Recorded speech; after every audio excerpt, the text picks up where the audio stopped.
Hello and welcome to the third episode of IUC Talks. I'm Charlie, and joined with me we have an IUC alumni and current PhD student at University of Leeds.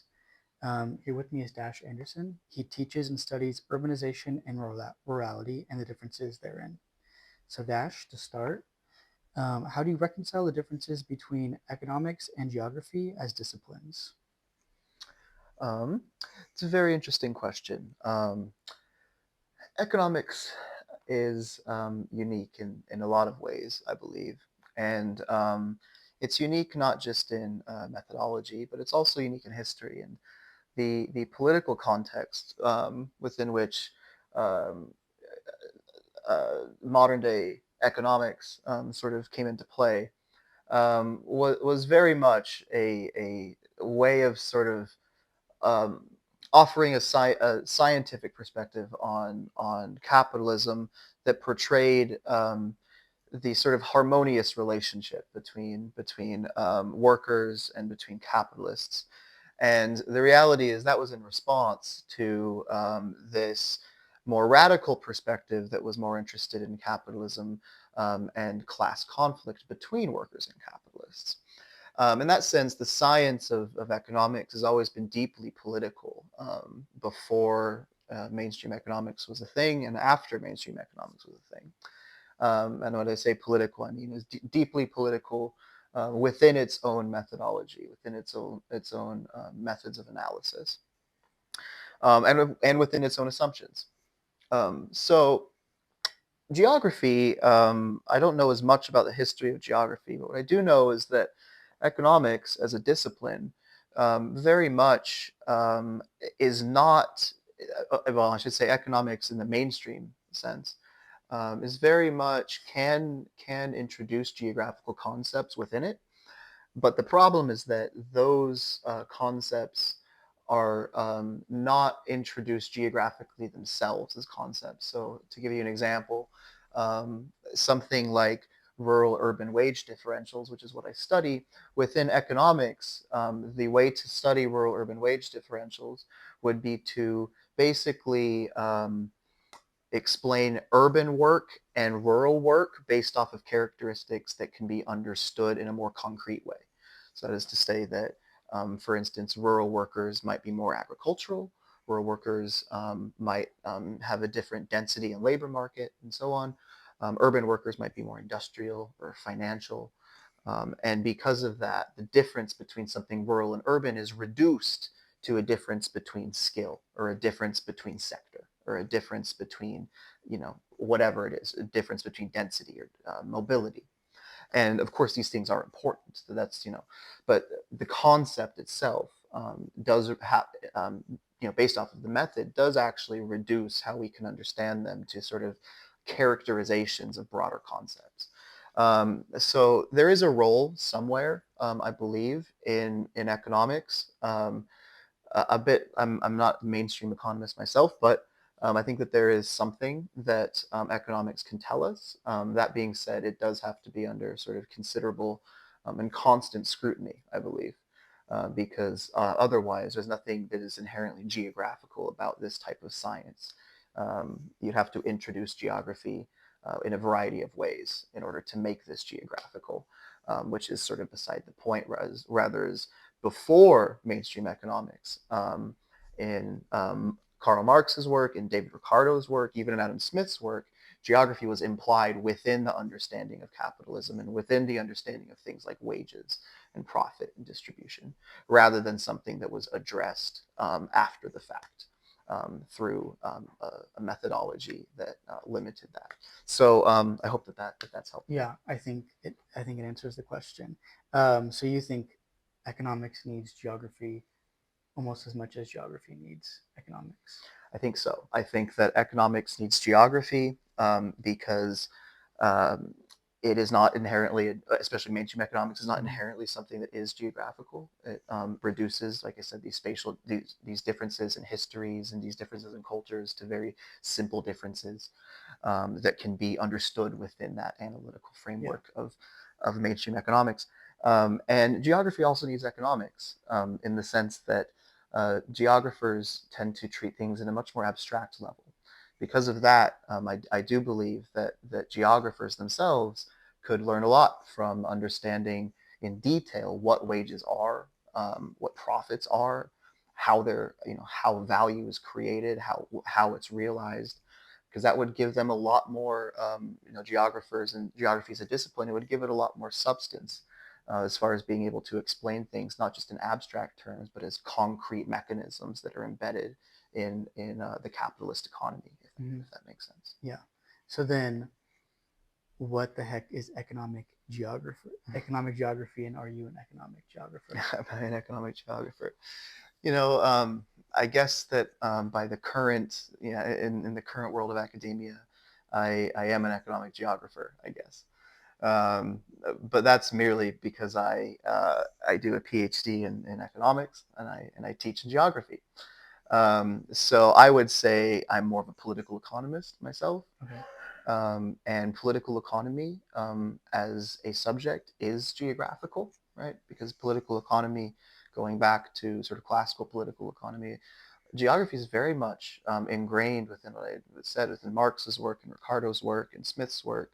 There were questions about agricultural rent, right? There was questions um, on rent in different parts of the world, different parts of a certain geographical space. There was questions about, wealth accumulation in places versus non-accumulation of wealth in other places. So these things were inherently geographical within political economy, and I still think that they can be. So the question of what is economic geography? Well, that depends, of course, on who you ask. Some people are much more, economics than geographical, right? Some people are merely doing, like I said, something like rural-urban wage differentials, but within the confines of fully economics. So the only thing that would make that geographical, really, is that you could logically connect that to a geographical difference, even if it is merely just a difference in skill or labor market size or something like that. So I think that it's a difficult sort of discipline to define. If you're an economist looking at it geographically versus if you're a geographer looking at it economically, right? So geographers who look at questions economically is probably what I would consider myself as. Okay. It's something, as someone who thinks about things in geographical terms and then tries to understand them within the concrete logic of capitalism, rather than someone who infers the concrete logic of capitalism exists in this sense and then tries to apply geography to that. So economic geography, of course, is sort of the marrying of these two concepts. And in the best possible way. I do not think that these concepts contradict another.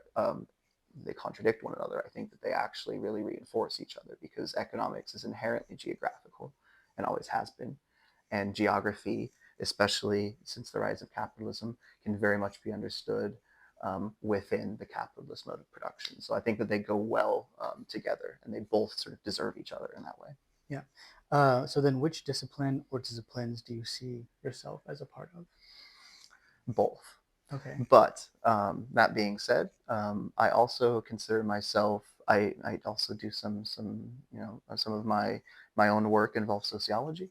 Some of my own work involves political science. I tend to think of these disciplines not really as the question, to be honest. I tend to think that these disciplines can help in some ways, but I try to not really categorize myself because I'm interested in certain questions that tend to be, more focused on in some disciplines than other disciplines, certainly. But in general, I think of myself as a political economist, and I try to sort of transcend these disciplines Mm-hmm. in a way that puts, the dominant mode of production, which is capitalism, at the center of the analysis Right. in whatever form it may be in, whether that's Right. geographical or sociological or economic. Okay, great. So you study the rural and urban divide. Uh, what exactly does this mean? The rural-urban divide. A very interesting topic to me, and the reason why is there's always been rural-urban divides. I mean, for most of human history, there's been the agglomeration of people in one place and the relative non-agglomeration of people in other places. So rural-urban divides predate capitalism very, very clearly. Um, what I'm interested in, what I study, is rural-urban divides under capitalism. particularly under high levels of capital accumulation, right? So high levels of wealth and income. And a rural-urban divide, like any other concept in political economy, is multifaceted. It's economic, certainly, but it's also very much social. It's very much cultural. It's very much political. I can talk about each of them a little bit, but we can, if you talk about the economics of rural-urban divide, this would be something like rural-urban wage differentials, right? There's difference in wages between urban workers and rural workers, right?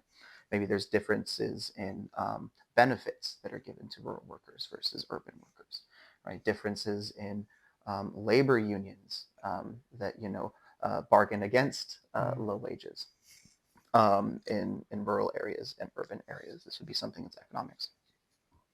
Social, in the sphere of sort of this rural-urban social divide, it is quite clear from the beginning of capitalism that the concentration of wealth in cities, right? Keep in mind that cities developed as areas of exchange where production was happening in the countryside largely, and or in Marxian political economy terms, surplus value was being created in the countryside, but the commodities are being exchanged in the cities in physical markets. That is what capitalism needed, was physical markets. That happened with cities.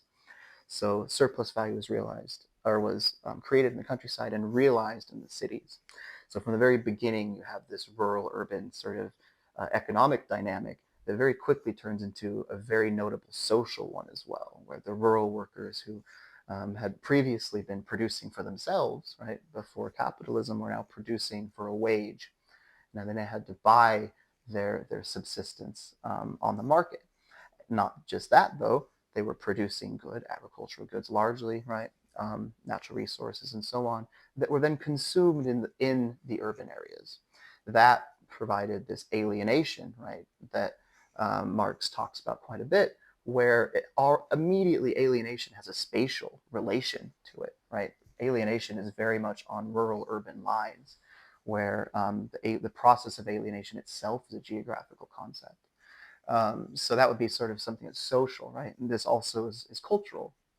Rural culture is different from urban culture. I think anyone that has spent time in the countryside can identify, in any country, can identify that things feel differently in rural areas than they do in urban areas. The way you interact with people are different in urban areas and rural areas, right? And then the last thing I'll talk about is politics. And there's massive political divides between rural and urban areas. Um, and across the world, there's massive divides in rural and urban politics. What we see currently, right now, in our current crisis, is a lot of the threats of the far right are coming from rural constituencies. And the reality is that it's not that all of those constituencies are rich capitalists. They're mostly poor workers, right?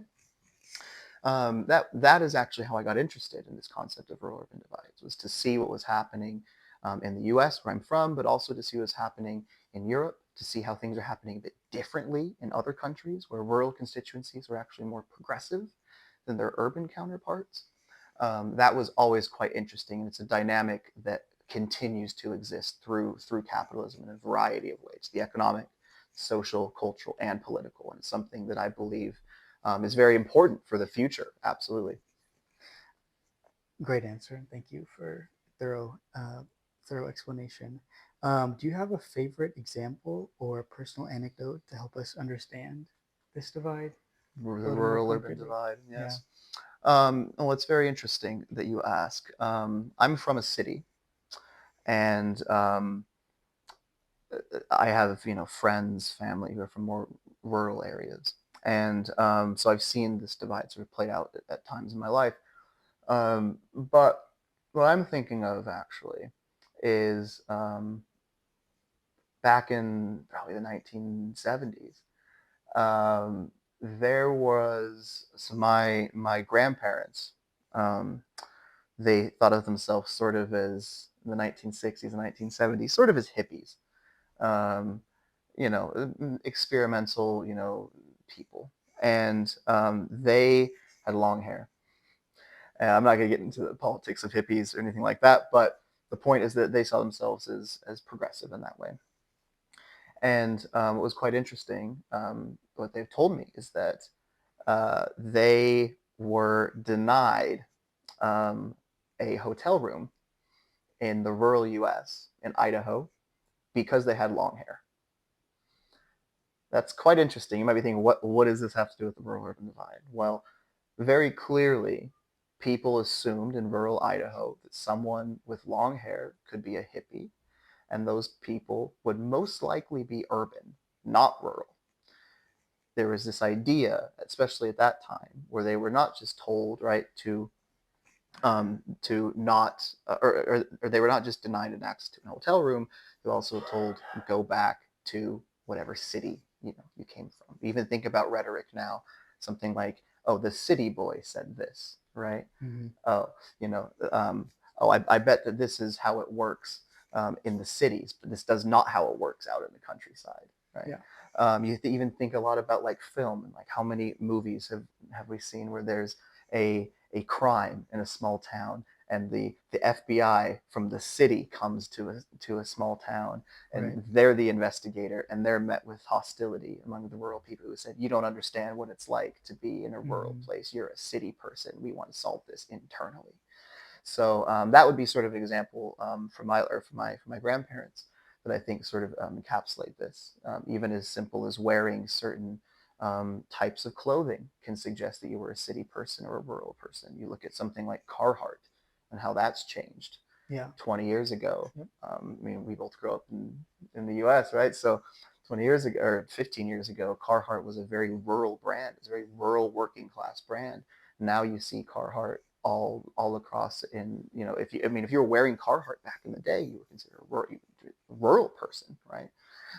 Now you can wear Carhartt in the middle of New York City and you're a hipster, right? Yeah. Very different. Exactly. Yeah. So Yeah. So my last question for you is, what do you think is the future of this divide or these divides under an increasingly financialized, corporatized, neoliberal, capitalist political economy? another great question, and the rural-urban divide itself is quite, like I've discussed, it's quite a nuanced topic, and it is often hard to predict what will happen. Certainly, I think that the economic base, like you said, financialization and the rise of AI and stuff like that, what that tends to do is it tends to change employment. And increasingly, what you see between rural and urban areas, especially in the global north, is that people who live and work in rural areas tend to be employed in very similar sectors to people who live and work in urban areas. So this idea of this agricultural versus industrial divide is largely not true anymore. And that happens through the process of capital accumulation, through the involvement of technology in production that takes away jobs, right? You can produce the same amount of crops, right, with one worker now as you could thousands of workers 50 years ago, right? So all of these jobs, are gone. Um, and the question now is, what is rural and what is urban? That's not an easy thing, and I don't have time, obviously, Mm-hmm. in our discussion to give my perspective entirely on that. But the question itself of what is the future of rural-urban divides is going to have to be understood within the logic of capitalism, because it is clearly no longer within the logic of just ascribing rural as synonymous with agricultural, or ascribing urban as synonymous with industrial, or even urban as synonymous with financial, because increasingly you see again, financialization is in the countryside now, and um, things like um, things like AI data centers are now being built in the countryside, right? So you have these things that are considered extremely modern that are actually in rural areas, and that sort of subverts our understanding of the rural and the urban. That makes it more difficult to understand. So without that understanding of the logic of capitalism and how it develops over space, we're going to be sort of lost as far as how we understand a rural-urban divide. That being said, there's political polarity between rural and urban workers right now at a level we've not seen in the last hundreds of years. So there's clearly something rural, something urban, but it's not entirely economics related, is what I would argue. I think it's still related to the material base, people's, everyday living conditions, clearly related to that. But it's not something that we can just explain by looking at the structure of the economy, or looking at the structure of economic sector. So the future of rural urban divides, I think, in other parts of the world is much clearer, in the sense that in a lot of the global south, there's a lot more people who live and work in rural areas than in the global north. Also, people in the global south tend to be employed in agriculture much more than in the global north. So there's still sort of this idea that you can understand rural urban divides within this agricultural versus non-agricultural way, but it is increasingly difficult to do in the global north. So it's a great question. I cannot answer all of it, but I do think That's that okay. Yeah. the logic of capital can tell us a lot about where it's headed as well, culturally and socially, not just economically. Yeah. Well, you provided a very thorough explanation once again, and thank you very much. Absolutely. Pleasure speaking with you. Yes, pleasure. Thank you.